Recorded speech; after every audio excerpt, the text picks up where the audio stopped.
I know you love earning travel rewards and cash back, and that's why you're going to love Rakuten. With Rakuten, you can earn cash back on everything you need to book your dream trip, hotels, flights, rental cars, experiences, and more, while still booking through your favorite travel sites. And don't worry, cash back can be earned on top of earning the credit card points and the hotel and airline loyalty points that matter most to you, depending on how you make your booking. Plus, with Rakuten, you can also earn cash back on groceries and other purchases like electronics, pet supplies, and more. And the best part, you can join today for free and start earning cash back on top of your travel rewards. Go to Rakuten.com or get the app. That's Rakuten, Rakuten. Rakuten, the most rewarding way to shop. This episode is brought to you by TaxAct. Don't do your taxes alone. Join TaxAct's National Admin Night. Admin nights are social gatherings for getting through your to-do list. So get ready for a night of fun, finding deductions, and filing taxes with TaxAct, where you can file your federal and state return for just $49 through April 8. Let's get together and get them over with. Visit taxact.com/admin-night for details. Is this cheating? Travel cheating? Depends, because I think if you're saying that it's cheating, it means then it's some kind of sport or I don't know. I think travel should be a personal thing, and I think a lot of this counting countries kind of takes away from that in these ways, because that's how you end up with people doing stuff like that rather than actually caring about experiencing the place or the culture. So again, there's a lot of different opinions on this. There are also some stories about people looking into another country and claiming that's enough. That you have then been there, even though you're a few hundred meters away. I mean, we had Indian food last night. Did that count as visiting India? Well, every time we go to IKEA, you claim to have been to Sweden. So, hey, I don't know. Hey, it's got the meatballs, the flag. Well, there you go.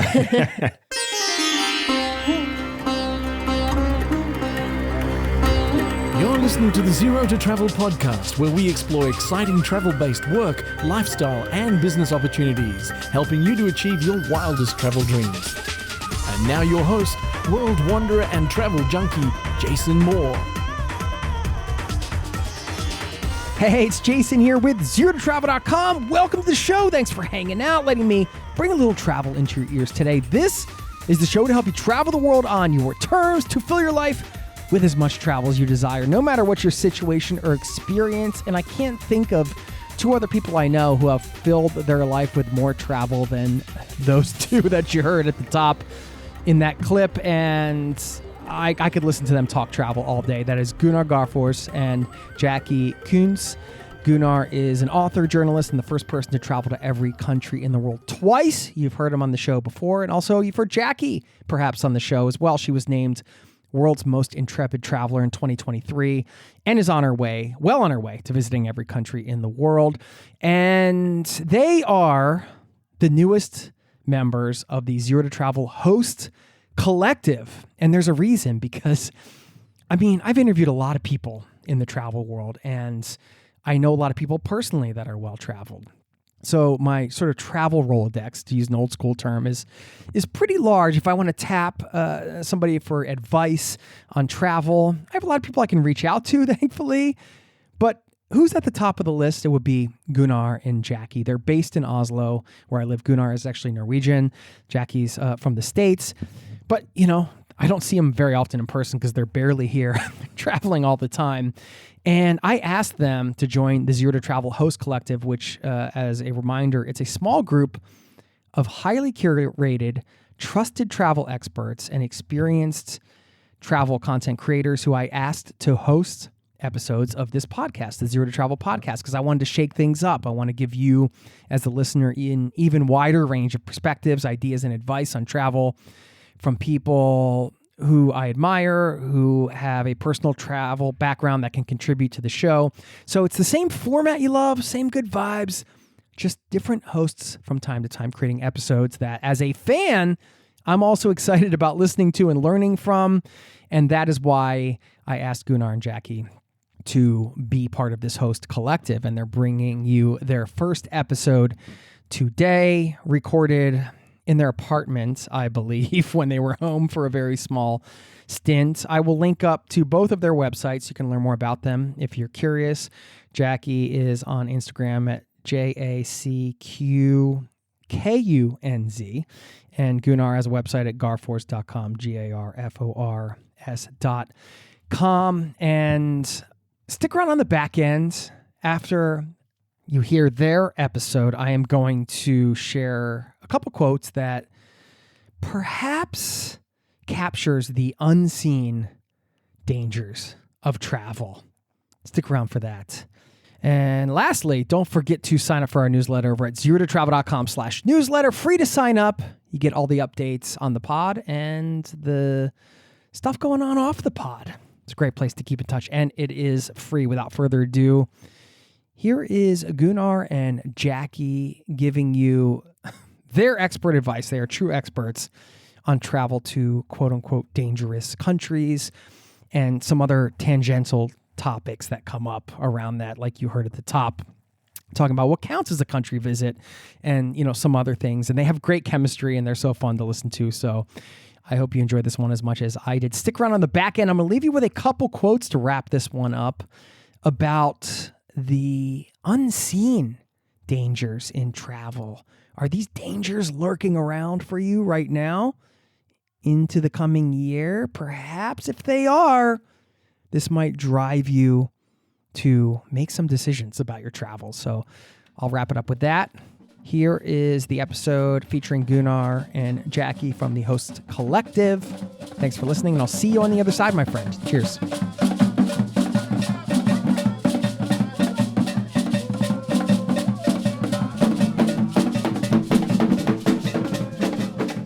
Today, we're talking about some of the world's most difficult countries to get visas to and, in effect, travel to. And what makes a country hard to get into? I mean, how is a visa hard to get? Isn't it just, fill out a web form or something, or send in an email or go to an embassy? Why is it hard to get some visas? So why is it harder to get a visa than another one? Well, this is also very nationality specific. So as an American citizen with only a U.S. passport, I think I have a harder time with some countries than you would. And we've traveled together quite a bit now. I think 5 continents, 50-some countries, if you're counting. If you're counting. Several rivers. I don't know. Yeah. We were on the Congo River together, going down. Should have taken 2 days, took 5. That was some trip. Yeah, but we've had some differences in getting visas, and there's been some countries you've had to go to without me and vice versa just because of the difficulties. Absolutely, yes. And I have a Norwegian passport, you have an American, and having whichever passport you have, it makes it really, it can make a big difference in terms of getting a visa, as we've found out. Some countries I can't even get a visa to because I'm Norwegian. Some countries you can't get a visa to. An ever-growing list. I wonder why. Yeah, so I'm working on that Norwegian passport. There you go. Well, it won't take too long, hopefully. But most of the listeners of Zero to Travel are from the United States. Yeah, so I guess let's focus on difficult visas from an American perspective a bit today. We can touch on some of the others that are difficult for everyone, but yeah, should we start with some that Americans might struggle with specifically? Yeah, and we've sort of discussed this at length, and we've come down to a top 10 list or a bottom 10 list, if you like. So we're gonna go through those 10 countries and maybe mention a few others in a bit as well. Well, where to start? That's always the question on any list of difficult or easy things. We're going to start in the Middle East this time, Jacqui. Yeah, luckily, because we wrote a list. So we did write a list. So it's very easy for me to know where to start. And where are we going to start? We're going to start in Yemen. All right. Okay. So why? Why? It's a difficult question, perhaps, but Yemen has been at war or in conflict for many, many years. they have not been very interested in receiving tourists. One exception is the island of Socotra, which is southeast of the mainland. There you can go on a number of trips where you fly in from, is it UAE and Egypt? Yeah, I think primarily? from Cairo as well. Yeah, so there's the charter flight that goes once or twice a week from Abu Dhabi, and then there's also a flight, I think, on Yemenia, actually, that you can fly in from Cairo. Neither are cheap, though. No, it's quite an expensive destination, but Socotra is well worth it. It's one of the most unique islands in the world, many people say. Yeah, I think they often call it the Galapagos of the Middle East or something like that. Yeah, because there's a lot of endemic species that don't exist anywhere else. So particularly the dragon blood tree, I guess, would be the most famous that maybe people had seen before. Okay, is it worth going? Because you were even stuck in Socotra. Yes, and we did get stuck there for an extra week because the charter flight was canceled. But no, 100% it was worth it. So it's a bit rough. I think it has gotten a little bit more tourist infrastructure since I was there. So this is going back now to 2021 when I visited, where there was no cell service. There's very, very little Wi-Fi in the capital, Hadibo. Hotels were quite basic, but functional, running water, air conditioning, electricity. But most of your trip is going to be rough camping, but 100% worth it. And even for 2 weeks. Yes, even for 2 weeks. Well, at the end, it felt a bit much just being in Hadibo, but it's definitely worth it. And if you do want to go for longer, I would plan some activities. Absolutely, yeah. I haven't been to Socotra, only in You've mainland. been to the mainland, yeah? Only been to the mainland a couple of times, and the first time, that was before the war, and it was not a problem to get in there to Sana'a, the capital. The second time, I needed a fixer. I traveled in on a press visa as I was researching a book, traveled to Aden then, and I think it was a good idea to have a fixer, actually. Yeah, especially with the situation these days. So having a fixer or even some friends that are familiar with the situation is really important for the safety aspects. I was coming in there with my photographer, and we were asked if we could shoot a machine gun because the security situation was so bad, according to the fixer, that the fixer and the driver might very well be killed, and in that case, we had to fend for ourselves. So that was my first and yet only time to fire a machine gun. That doesn't happen a lot here in Norway. It doesn't actually. No, luckily, happens a bit more in the US, perhaps. Unfortunately, yes.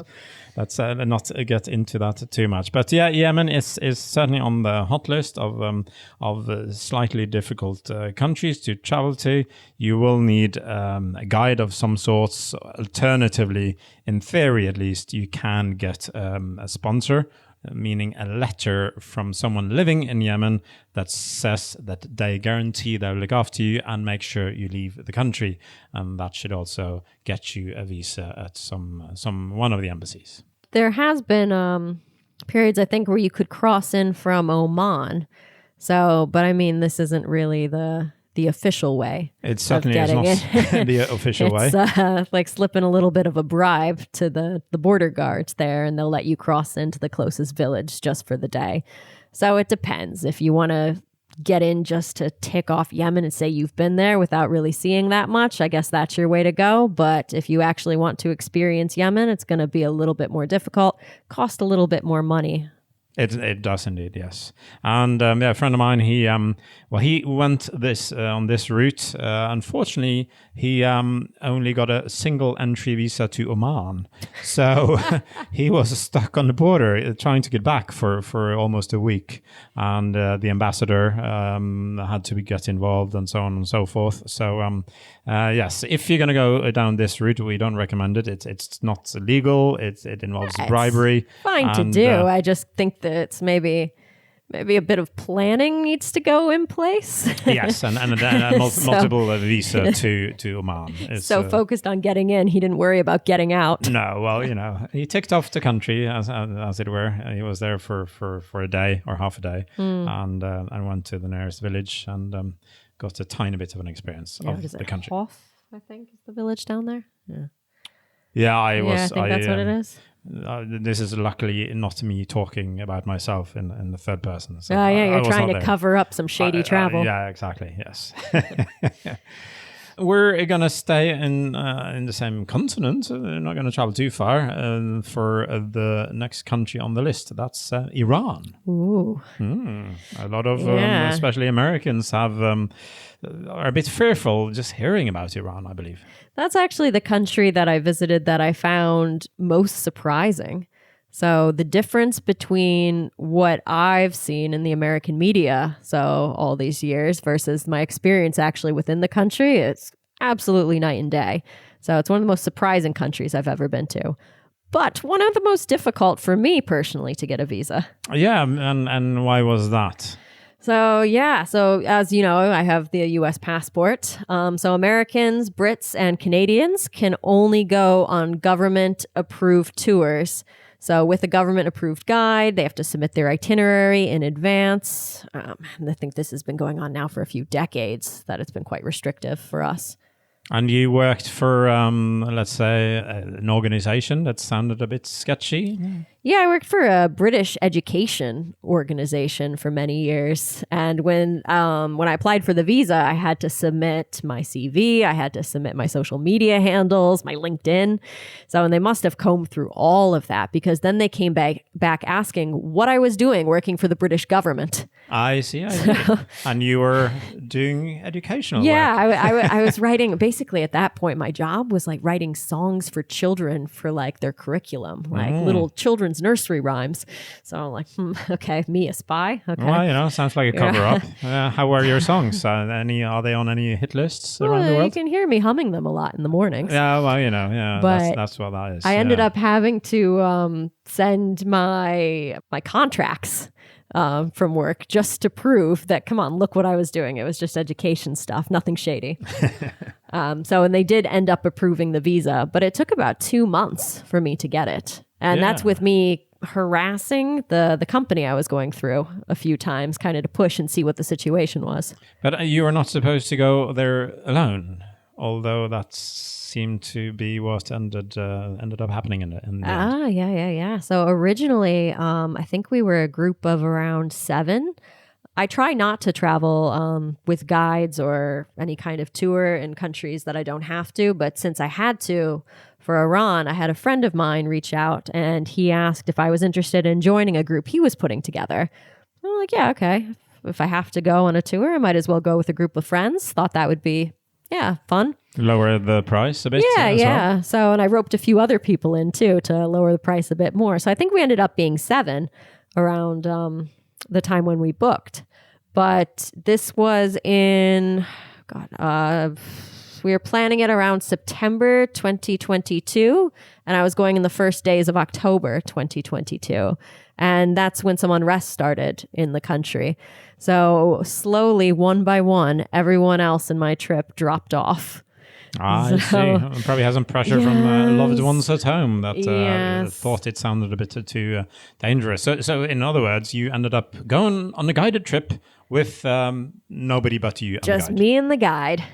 Sounds very exciting. Well, the thing about guides and going on a trip, just a trip with you and a guide, is just like anyone, you might not get along super well. So when we were together, just the 2 of us on an Iranian road trip for 11 days. So I'll just say there wasn't much chit-chat between the 2 of us on this trip. Well, you don't get along with everybody, so you're not pen pals these days, are you? No, I wouldn't say that. No. But no, it was a great trip, so I really, really enjoyed it. Yeah. I was in Iran, it was pre-pandemic, and not a problem in the world. The visa on arrival, just flying in and doing exactly what I wanted to do. No guide needed, no nothing. So one example of the differences between an American and Norwegian passport. Well, actually, this is one that just got difficult for you. And pretty much everyone else. Yeah, so I think there's maybe 20 or so nationalities that can still go without a visa, but now pretty much every single Western passport needs to have a guided trip. Same situation as Americans, Brits, and Canadians have had for a long time, but now it's for everyone. you do need a guide, and they will go through everything. Yeah. And this is following the little war, let's say, between Israel and Iran, and some bombing by the United States. And some of the spies managed to get in, apparently, covering as tourists. Yeah, that's what I'm hearing. And of course, the Iranian government was not too happy about that, and now it's hard for everybody. There even used to be a loophole of sorts. There are 2 islands off the coast of Iran where even you guys could go without a visa. Like Kish and Keshem. I think at the moment, Americans even need visas for these and guides. So Keshem, I think we have had to have a guide for a long time, but Kish, that's new that they've had to put in the approval system, I guess. Yes. So Iran are definitely on the list of visa shame, should we say. We'll get back to the interview in just a moment. I know you love earning travel rewards and cash back, and that's why you're going to love Rakuten. With Rakuten, you can earn cash back on everything you need to book your dream trip, hotels, flights, rental cars, experiences, and more, while still booking through your favorite travel sites. And don't worry, cash back can be earned on top of earning the credit card points and the hotel and airline loyalty points that matter most to you, depending on how you make your booking. Plus, with Rakuten, you can also earn cash back on groceries and other purchases like electronics, pet supplies, and more. And the best part, you can join today for free and start earning cash back on top of your travel rewards. Go to Rakuten.com or get the app. That's Rakuten, Rakuten. Rakuten, the most rewarding way to shop. Refreshing wild cherry cola meets smooth cream. The treat you deserve. Pepsi Wild Cherry and Cream. Treat yourself. Now, back to the show. Turkmenistan, we're staying in Asia. Is the next country. Turkmenistan is the next country on our list. And what's so difficult getting into Turkmenistan? To say that they're paranoid is an understatement. That is, I think. Very correct. Yes. So it's very similar to North Korea in a lot of ways, with how they control tourism, what they show you, where they'll let you be.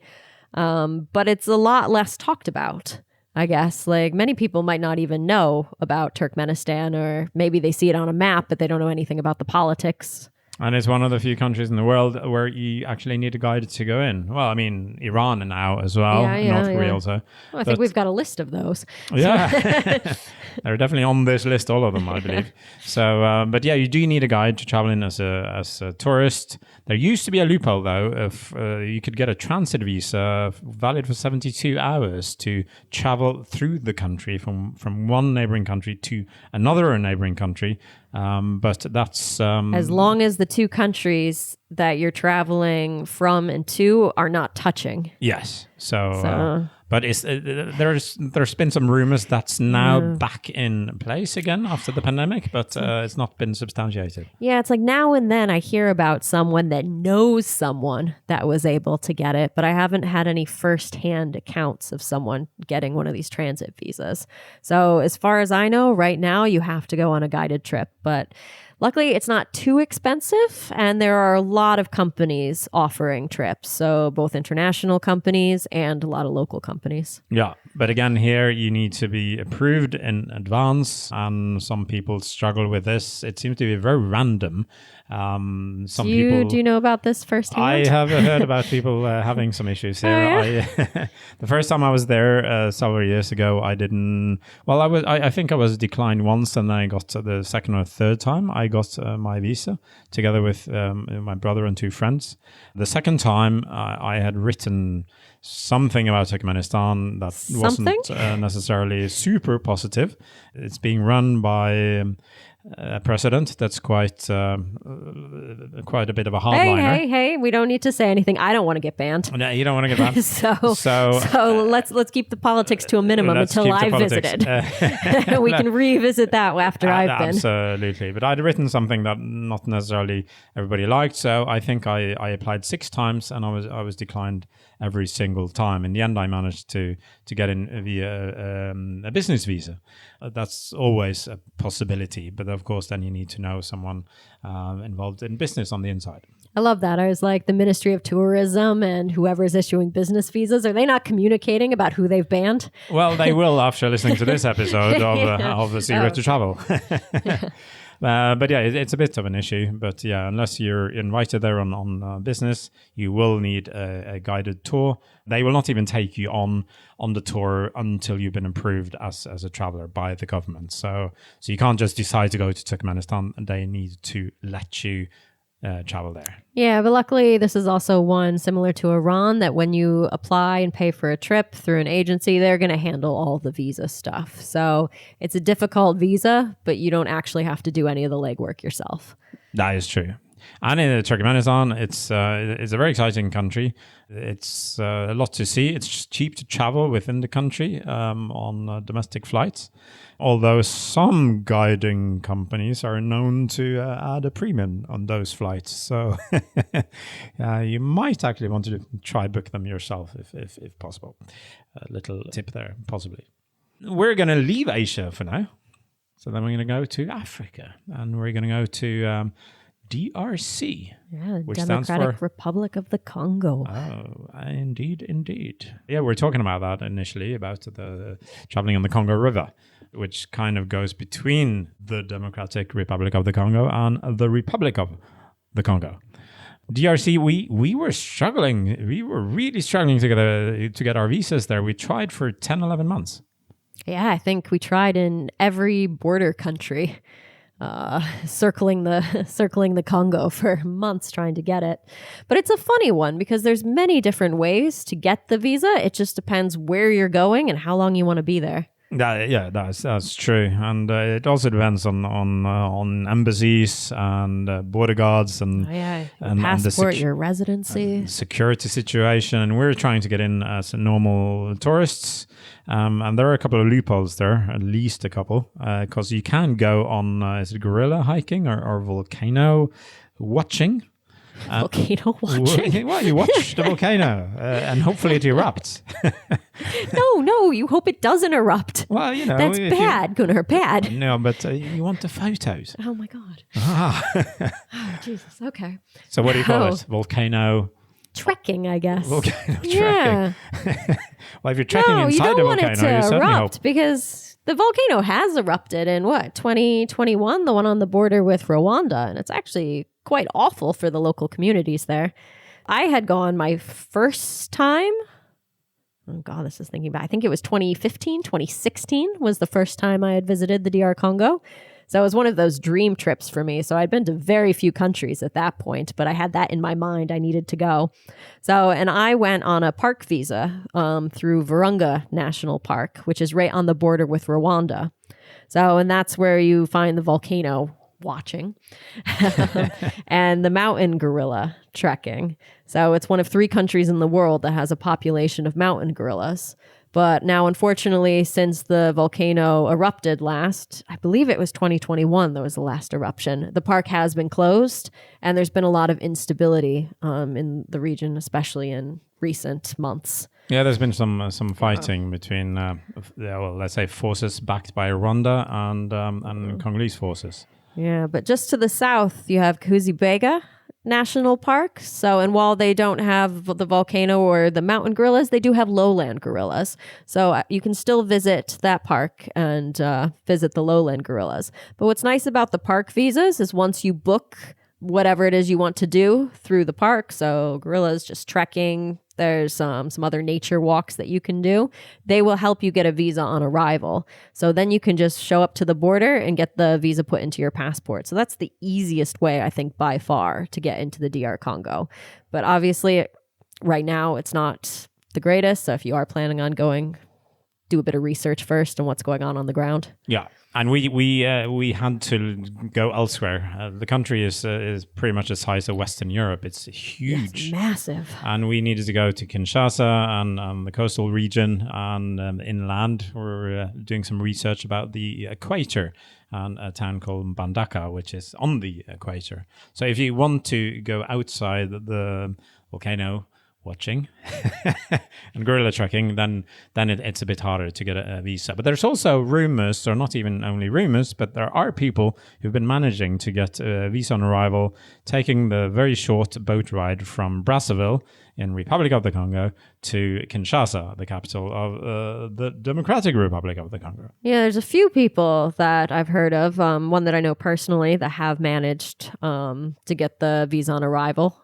recently. So I believe it's a transit visa. So you can stay for up to 7 days, but it's restrictive on where you can go. So you have to stay around Kinshasa and you have to do it through a guide or company. So, and that is not cheap. No. Yeah. So it's a few $100s just in fees to get the ball rolling in the country, plus whatever you're going to pay on arrival. And that price can change depending on who is currently manning the border station. We're not even talking about manning border stations. We're traveling from Mbandaka to Kinshasa. We're inside the Democratic Republic of the Congo at all times. And we were still stopped twice by, let's say, it officials. was more than that. We got stopped on the coast too. Oh, so absolutely. yeah, while in the country, I think we were stopped by immigration 3 different times, asking us where our stamps of exit were. Yes, and we had never even left the country yet. So, and we had a visa. We got our visa in on the coast of Republic of the Congo. Yeah, in Point Noir. And so, because then we had tried for so long to get a visa, so we had to return to Norway, to Europe, and therefore we got a 2-month visa. Because we're going to return. I think this was in December. We're going to return in January. Mm-hmm. And then we were stopped by 2 gentlemen on the boat that claimed our visa had expired. Oh, yeah, because it was a 2-month visa and it was issued in November and now we are in January. So they're like 2 months, November, December, 1-2. Like, no. November 29th to December 29th to January 29th. They're like, no, that's 1, 2, 3. This is 2 months. Oh, God. We were pulling out calendars, like trying to show the dates, and they were not having any of that. No, well, we managed to get out of it without paying a bribe in the end. Yes. Luckily. But I think we gave them a can of Sprite or something. We did actually, yeah. So some sort of bribe, actually. Well, we had no money to give them, so. Well, there is a reason you travel on the barge down the river. It's possibly because you want to save money or you don't have any. Yeah, so the DR Congo is so difficult because you have to get the visa in your country of residence, and they also will just arbitrarily deny you. So I know here, since we're living in Norway, I believe it's the embassy in Stockholm covers us, but they will only issue business visas there because it costs more. So then they can get more money out of you. But you can't travel around the country on a business visa. You're going to constantly get stopped and have to pay off immigration each time because you have the wrong visa. So, I mean, that's fair. You're going to get stopped because you have the wrong visa, but that's the only one they're willing to give you. So it's... it's a bit of it can be a bit of a hassle to travel around in the DRC. It's a wonderful country, though. Well worth the effort. Oh, for sure. I don't know. It's so huge as well. So yeah, it's also have everything there. Even a small coastline with a few beautiful beaches, but you can hardly see the coastline on the map because they're so small. Yeah, over near the mouth of the river. Yeah. We're gonna stay in Africa for our next country as well, Niger. Do I say this correctly? I think so. Yeah. Well, we're not fluent in French, any of us, but that's the language they typically speak in Niger. Niger is quite tricky, and it's been sort of locked off for tourists for quite some time. The government has not been willing to give visas to anyone. There was a period where people could get a visa for 24 hours. They would then keep your passport in the airport. Yeah, it's just a bit of instability. So, I mean, you can see it as the country kind of looking out for tourists. So they don't want the bad press that would come with anything happening to anyone. But there was a group tour sometime within the last year. I can't remember exactly when. Maybe it was about a year ago. And they, on arrival, had their passports taken. They were put in a hotel and then eventually deported from the country. So that kind of set the ball in motion for all of these, the talk of it becoming a difficult country to get into. My first time in Nigeria, I was given a free bed. In prison? In prison, yeah. So, and a free flight back out again. So, nice. Very nice, very nice. Okay, lovely. question. Did you count this as a visit? Absolutely. I was certainly, no, I was not in only the airport. So they drove me downtown to Niamey and the central police station. I was actually allowed to go and purchase some stuff in a kiosk nearby the police station. And then I was taken out again, to the airport and put on. So you were in prison, but you were allowed out. Well, we got friendly, let's say. Like prisons in Norway. Well, prisons in Norway are quite nice. Prisons in Norway, I have actually been in a couple, only for speaking engagements. Okay. But they do look. You saw my face there. Like, what haven't you told me? They do look quite much a lot nicer than in Niamey in Nigeria. But a rumor is that it's slowly opening up, and there are some tour companies that are now trying to offer longer trips than only 24 hours. Yeah, but there's a bit of an issue for Americans. So if you try to get the visa in the United States, they're going to deny you. But they will tell you that you can get it in an embassy abroad.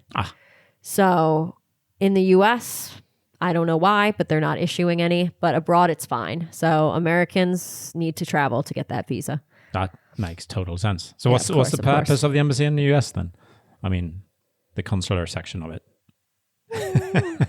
I guess maybe there's some citizens in the country that they're looking after. So yeah, I think like as travelers, we often have this idea that embassies exist to give us visas. And if you're not going to give us a visa, what's the point of you? Well, exactly. Yeah.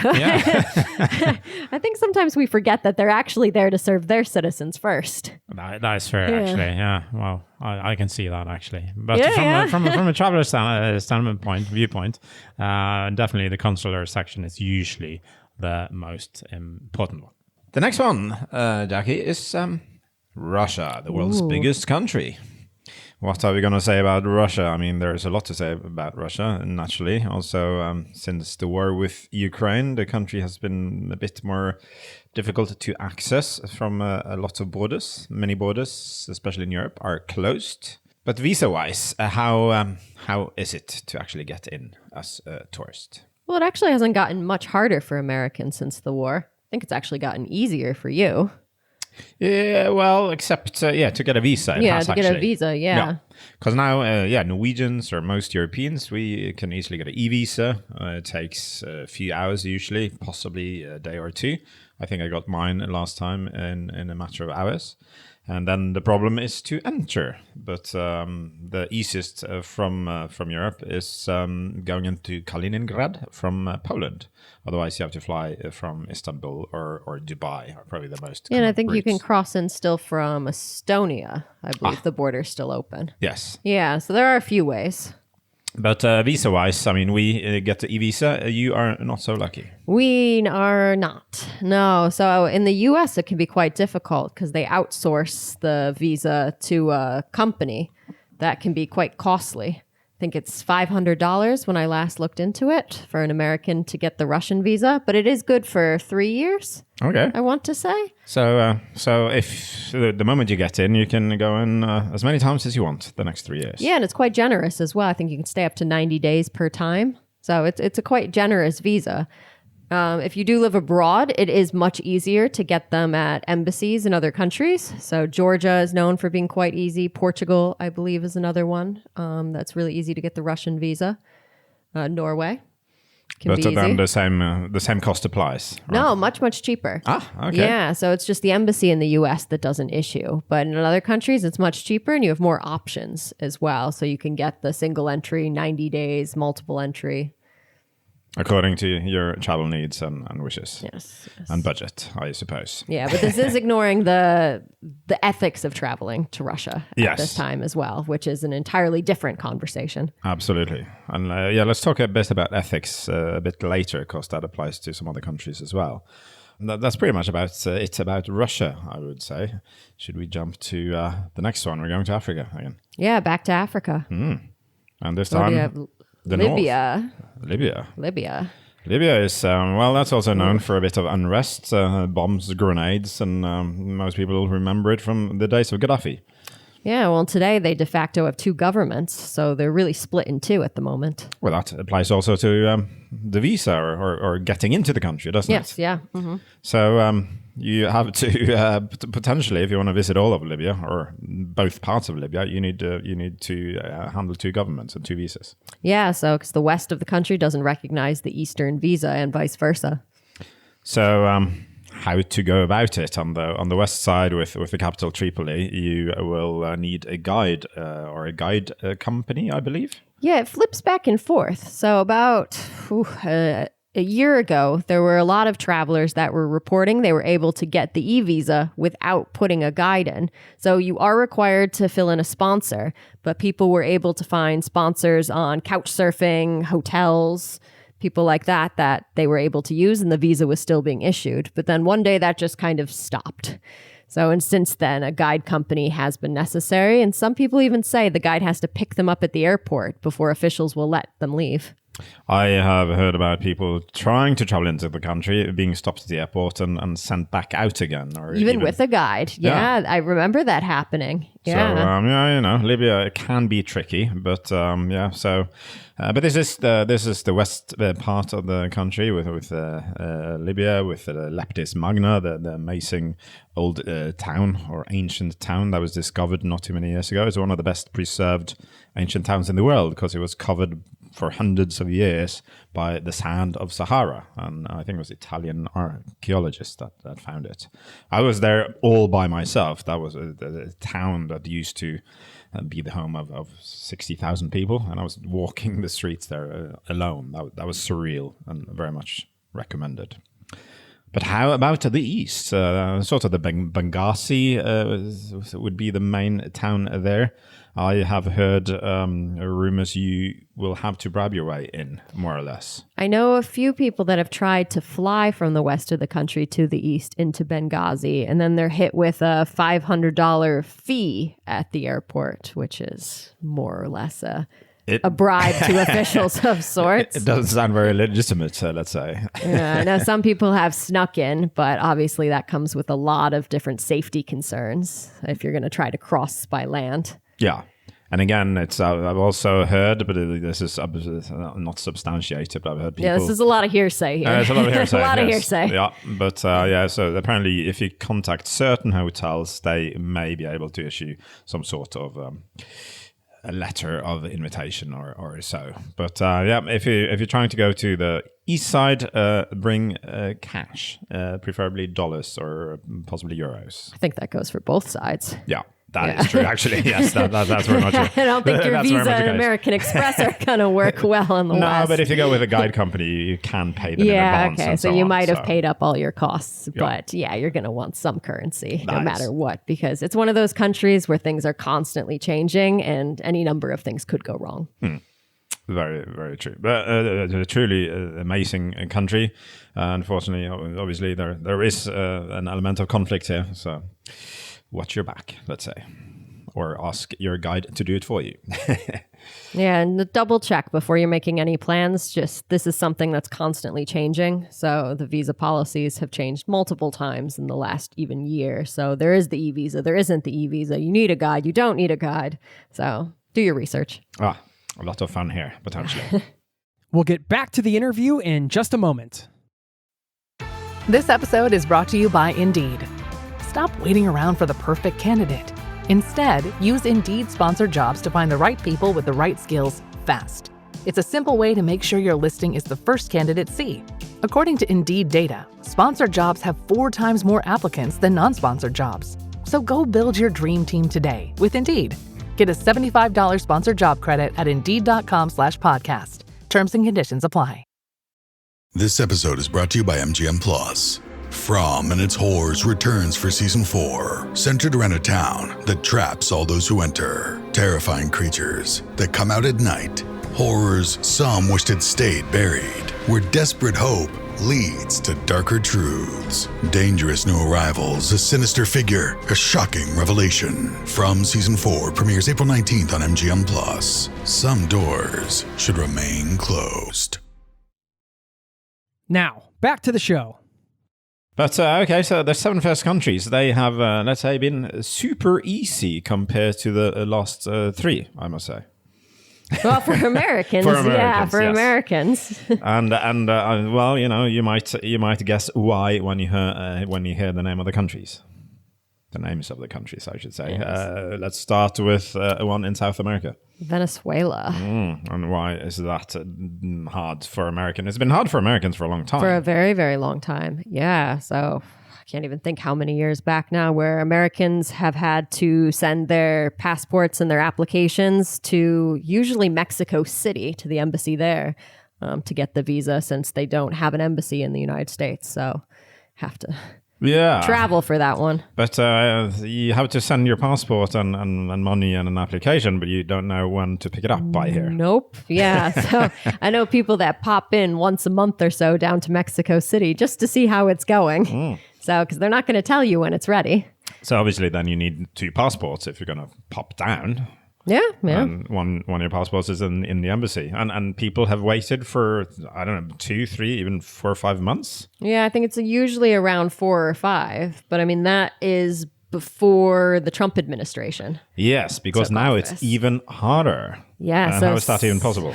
So since Trump came to power in the U.S., Americans have not been able to get visas to Venezuela, and they've actually even been deporting people that come in on visa-free passports if their place of birth is listed as the United States, because then they know that this person also might be American. Might very well be an American. I guess most people born in the U.S. Automatically become a citizen. Yeah, with a few exceptions, but usually yes. Yeah.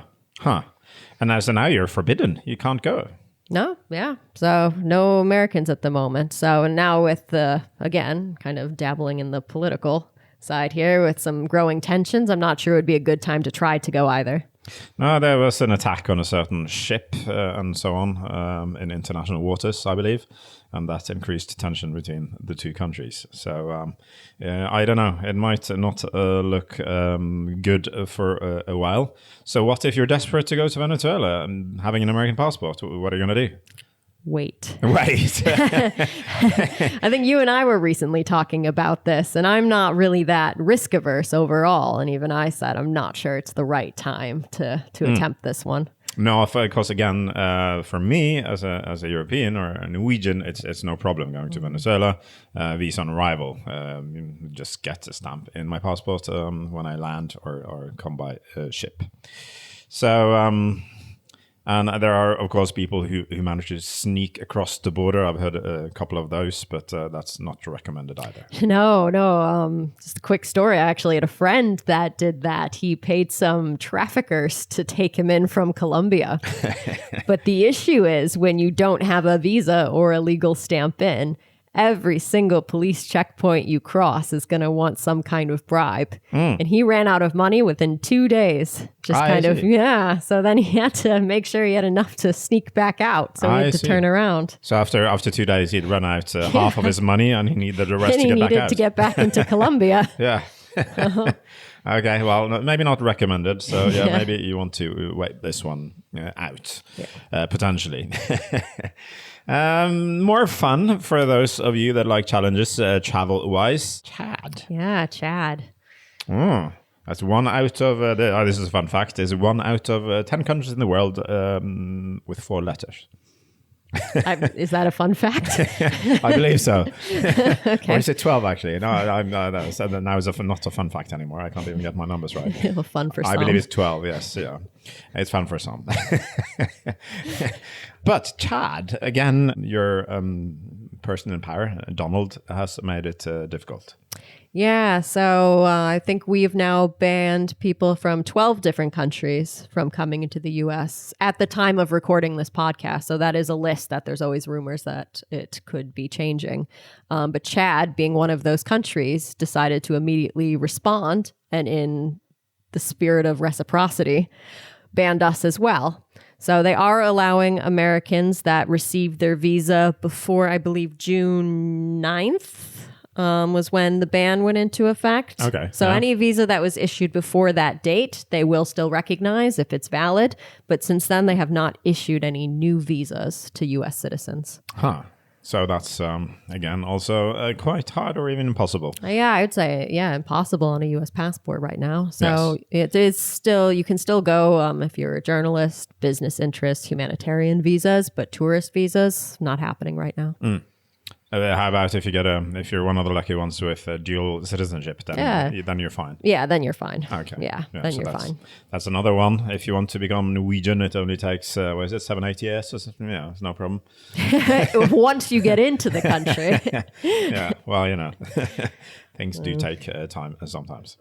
So Chad is hard, but we will see. Is this the only country out of the 12 you have banned from entering the US that's been vengeful and gone on a revenge spree? There are a few that have said that they were going to make it harder. I think there were some rumors coming out of Myanmar, Burma, that they were going to ban Americans that actually never came to fruit. Sudan has made it very difficult for Americans. There's been a few that have been able to visit the port, but a lot of guide companies are saying that they're not going to take American citizens just because of the high risk involved with even obtaining the visa. Yeah. Okay. Well, that does make sense. Yeah, it makes sense. It's completely fair. I mean, as an American traveler, I'm a bit sad when I can't go somewhere, but at the same time, you have to understand why countries are doing that. Yeah, there are many reasons not to travel to certain destinations, and not getting in is only one of them. Well, we're down to the final one, and maybe the most difficult of them all. Are you going to do the drum roll? Should we do a drum roll? Yeah, well, you're very good at playing drums, I believe. Obviously, I guess many of you have already guessed North Korea. And why is that so difficult? It's sort of been closed since the pandemic. But that's a bit hard. Before the pandemic, anyone else could travel. It's been closed to Americans for much longer. Yeah, and what's the reason for that? Yeah, in 2017. So I believe it was after the death of that tourist that was then sent back to the United States in a coma, and then he unfortunately passed away afterwards. But during the first Trump administration, Trump passed a ban on U.S. passports from being used to travel to North Korea. So this is the only one that the U.S. actually bans us from going to. So I see. So does that mean you can sneak in as long as you don't tell your own government? Will the North Koreans let you in on an American passport? Nobody's quite sure. Nobody dared to try? No. So because nobody knows what exactly is going to happen from the U.S. side if someone does sneak in. So people talk about it. I'm always very curious to see what goes on, but no one so far. Yeah, and this is a country which is hard for almost everybody. So it's closed for pretty much anyone except for Russians and Chinese tourists. With a few exceptions. Yeah, and those are... So there was the marathon a few months ago. And they wanted international athletes to come. International athletes mostly being YouTubers, bloggers, extreme traveler types. Yeah. They're missing one country and are desperate to go in. Yeah, so there are opportunities like that. So and that's an annual marathon, I believe. Yeah, it's either once or twice a year. Yeah. I've been seeing some adverts for it next year where people have already begun applying to join, because right now it's effectively the only way to visit the country for non-Americans. And there was some talk of, was it some kind of book festival or film festival or something like that people were trying to get involved with, but I didn't hear of anyone actually being successful. No, and there were a few weeks or months ago, there were a few tour groups that were actually allowed in for a short amount of time. Yeah, to a small duty-free zone in the far north on the Chinese border. Yeah. But that didn't last. What no, happened? it lasted, I think, 2, maybe 3 tours before they shut it down. And there was a lot of rumors surrounding that, and nobody's quite sure. Some people said it was because the North Koreans didn't like what bloggers were sharing online. Some people said it was because of COVID scares. I guess one of the tourists possibly was showing some signs of sickness. Unsure what happened there, but it's no longer an option. No. Well, that's tough luck. The marathon route might be the best one for most people, although the marathon kind of runs out of spaces because they only have a certain amount of foreigners being allowed in. And it's quite expensive as well. So there is one tour company that sells the spots, and they have a monopoly on it, so they can charge whatever they want. Well, this is North Korea. There is a monopoly for pretty much anything. Yeah.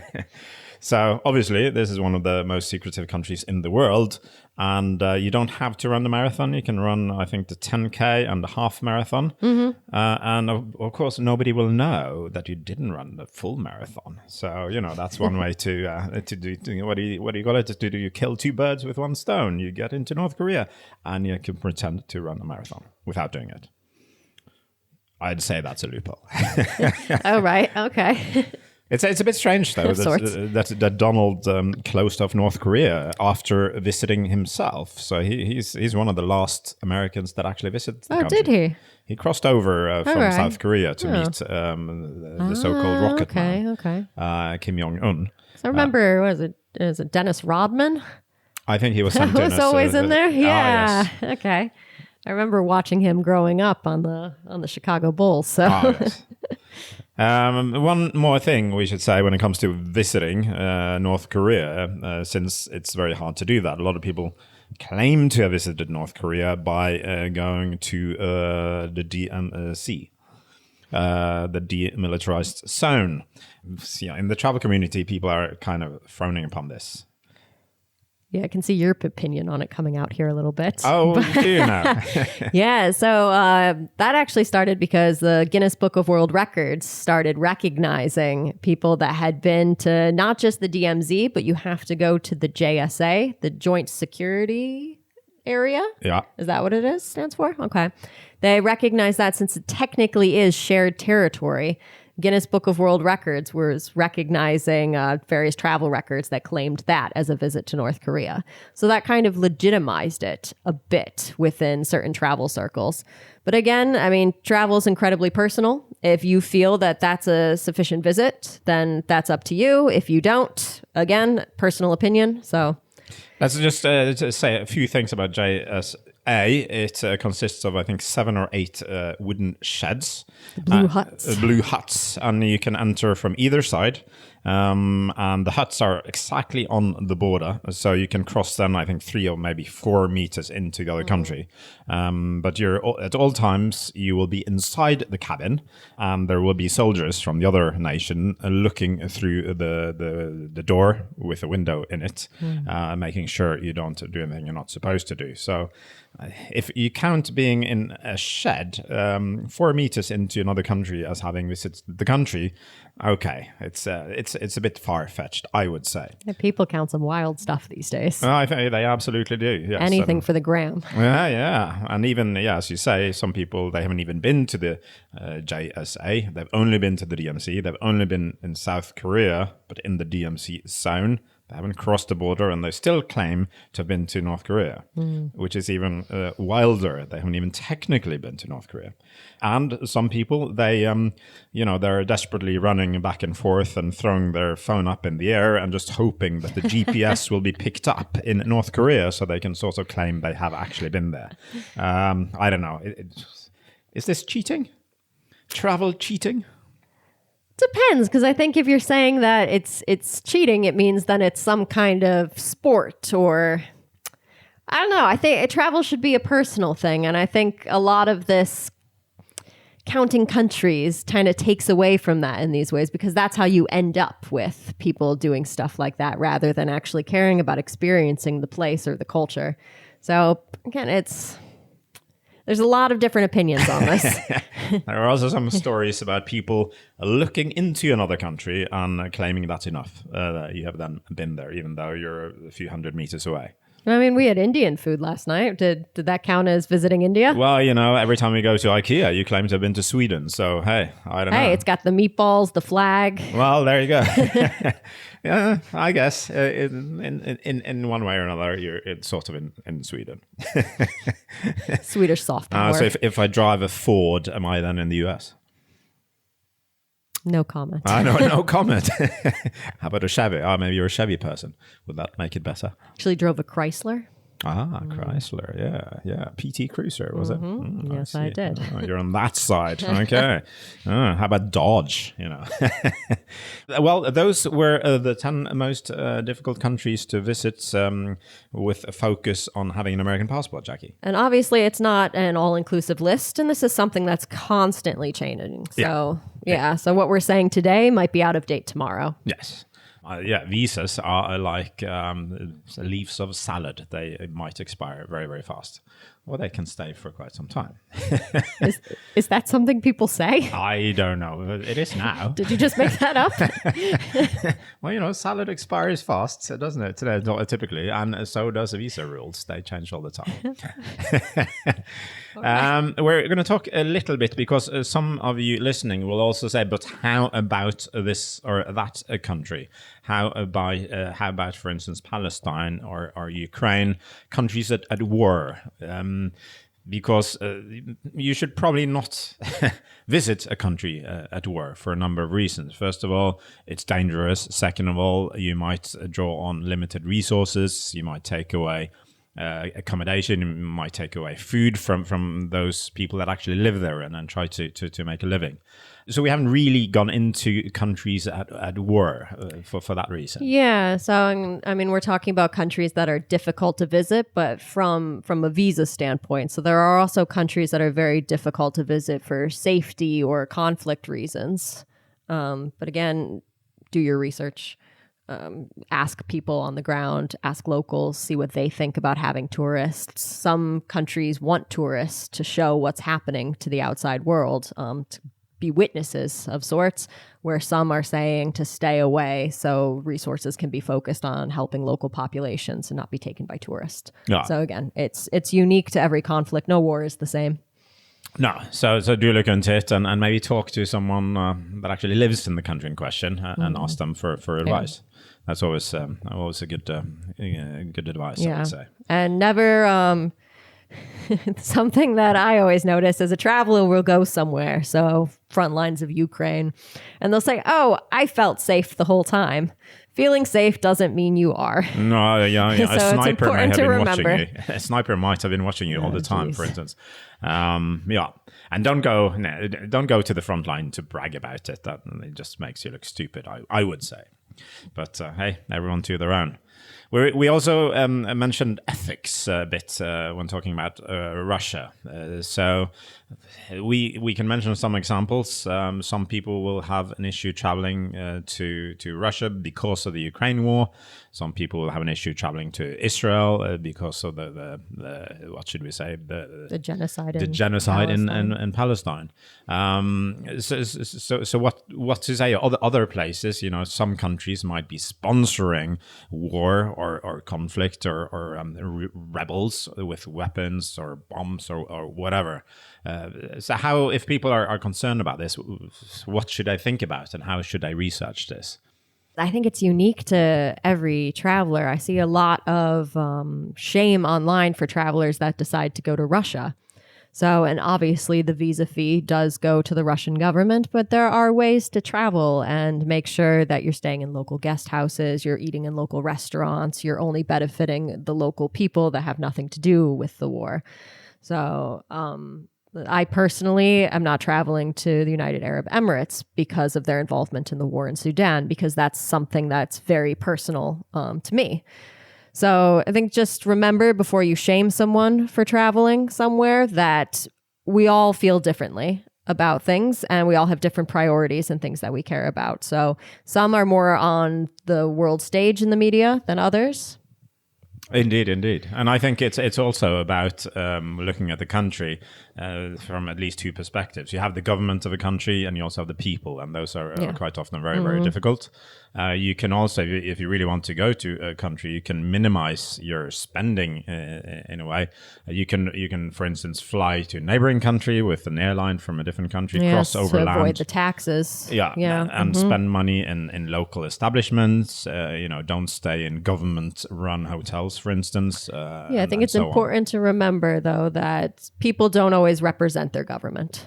And the government does not always represent the people. That is very, very true. But so if you want to spend your money go local. Don't go to chain restaurants, for instance. Spend money in small establishments and help support the local economy. Yeah, I mean, that's something you can do at home too. So absolutely, that's not just travel. That is very, very true.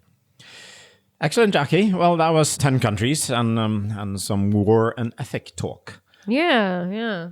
So thank you very much, dear listener, for tuning in to Zero to Travel. You can find us, if you would want to, on social media. Jacqui Kunz. Jacq Kunz. Jacq Kunz. Jacq Kunz, yeah. People think you're a man. They really don't. No. That was just your mom. That was my mom. That was your mom. Yeah, that's true. She's like, no. Jacq is a man's name. Can't call her Jacq. Yeah, she must be Jacqui. Well, and I'm Gunnar Garfors, typically Garfors on Instagram and other places. So great having you listen. Keep tuning in to Zero to Travel. Jason, he might be back next time. Yeah, maybe we will. Absolutely. Goodbye. Goodbye.